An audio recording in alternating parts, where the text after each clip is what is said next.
সাফ নারী চ্যাম্পিয়নশিপের সেমিফাইনালে নেপালকে 2-1 গোলে হারিয়ে ফাইনালে টিকিট কাটল বাংলাদেশের মেয়েরা।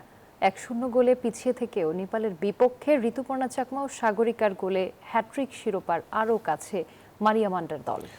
টানা তৃতীয় ফাইনালে শিরোপা জিতে বাংলার মেয়েদের সামনে এখন নতুন ইতিহাস লেখার হাতছানি।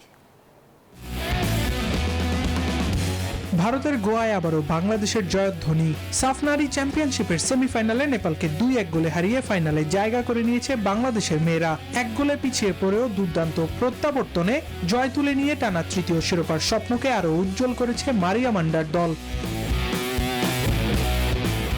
ম্যাচের শুরু থেকেই ছন্দ খুঁজে পেতে হিমশিম খেতে থাকে বাংলাদেশ। সুযোগ কাজে লাগিয়ে 23তম মিনিটে কর্নার থেকে গোল করে নেপালকে এগিয়ে নেন গীতা রানা। গোল হজমের পর প্রথমার্ধে নিজেদের সেরা খেলাটা খেলতে পারেনি পিটার বাটলারের শিষ্যরা। তবে বিরতির ঠিক আগ মুহূর্তে ঋতুপর্ণার অসাধারণ গোলে সমতায় ফেরে বাংলাদেশ দল। দ্বিতীয়ার্ধে যেন ভিন্ন এক বাংলাদেশ। বলের নিয়ন্ত্রণ নিয়ে একের পর এক আক্রমণে নেপালের রক্ষণে চাপ সৃষ্টি করে বাংলাদেশ। অন্যদিকে নেপালও পাল্টা আক্রমণে ব্যবধান বাড়ানোর চেষ্টা চালিয়ে যায়।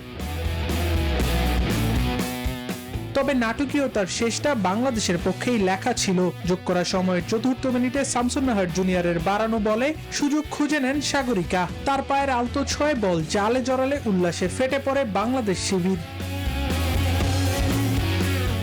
তাতেই নেপালকে 2-1 গোলে হারিয়ে সাফ নারী চ্যাম্পিয়নশিপের ফাইনালে পৌঁছে গেছে বাংলাদেশ। এখন বাংলার মেয়েদের সামনে নতুন ইতিহাস গড়ার হাতছানি। আবরার আল দাইয়ান, নিউজ 24।